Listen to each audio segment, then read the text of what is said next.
Dave Portnoy is the founder of Barstool Sports. You got that? He says he's being shadow banned on social media, that his posts are getting buried. The man himself, Dave Portnoy, joins us now. What do you think is their problem with you? Yeah, who knows? So many people have different problems with me, but, I poke fun at politicians. I poke fun at big finance, whole AMC debacle. Big pizza. I just launched a frozen pizza. So who knows, Stuart? A lot of people don't like me. You never know. The algorithm. Who knows? Dark secrets. Witchcraft. Have you got any theories, any thoughts on the Facebook major outage? I mean, listen, when you're that big of a company, they haven't had an outage in so long. So I don't think there's anything beyond. They had some tech issues, but that's that old line with Mark Zuckerberg in the original social network. Facebook can't be down, but it shows how big they are because the entire world is freaking out. Would you regulate them in any way? I don't know. I mean, I generally don't like regulation. I do agree. I heard the segment before. They do have a lot of competition. There's new competition all the time. TikTok, Snapchat, you name it. They let them buy Instagram. So I don't really think they should be regulated, to be honest. I mean, there's always crying and people are always going to cry about something. So this is just the latest in a long line. If you're not complaining about Facebook, it'll be something else. Okay. JP Morgan, the CEO thereof, JP Morgan, he says Bitcoin is, quote, and I'm quoting now, a little bit of fool's gold. You want to respond to that?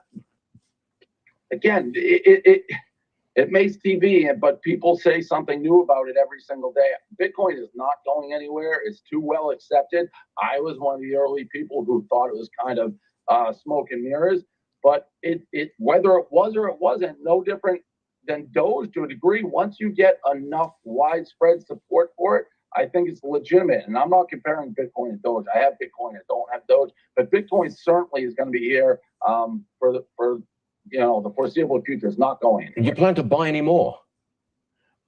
I'd like to buy more, but I don't have any more free money to buy right now. You got to make some more money before I can buy some. Wait a minute. It's widely reported that you made several $100 million in your relationship. The finance show. I'm not liquid here. I'm not totally liquid. I'm buying houses, so I'm spending the money on stuff. Where are you buying houses?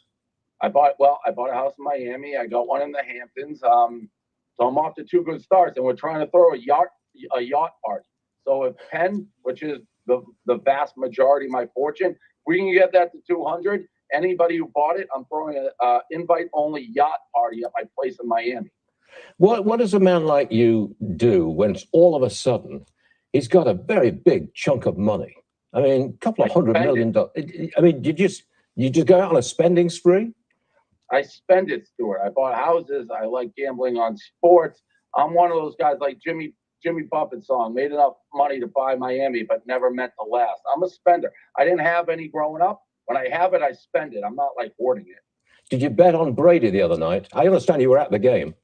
I was at the game, and I actually bet on the Patriots because I'm a Patriot. I love Tom Brady, but I root for Laundry first. I was invited by Mr. Kraft, the owner of the team. He was super nice, and it was a game I had to be there because I'm a diehard Patriots fan. I've been to a bunch of the Super Bowls. Tom Brady's given so much, not only Boston, but Barstool Sports. But I'm Patriots first. I would like the Patriots 500. Did you fly there in a private jet? And did you have a personal box to sit in and watch the game? So I took a helicopter, and I landed basically on the 50-yard line. Made me feel really good because just 10 years ago, I had to wait in line for 100 hours to get a ticket. But Mr. Kraft let me land at the stadium, and we sat with him. So with the owner of the team, we were in his box. You're a major leagues personality. You're a brilliant entertainer. I mean, you know how to come across on television, which brings me to your one bite frozen pizzas. I understand they're going to be in Walmarts across the country. So I'm giving you a commercial here. Where are the samples? I don't see a single one bite frozen pizza in this studio. If I invite Krispy Kreme onto this show, you get 3,000 donuts stacked up at the front door as my samples. Where's mine? Well, Stuart, you just named it. We can't keep them in stock. I can't even find them. So we launched last week. We sold about 140,000 of them.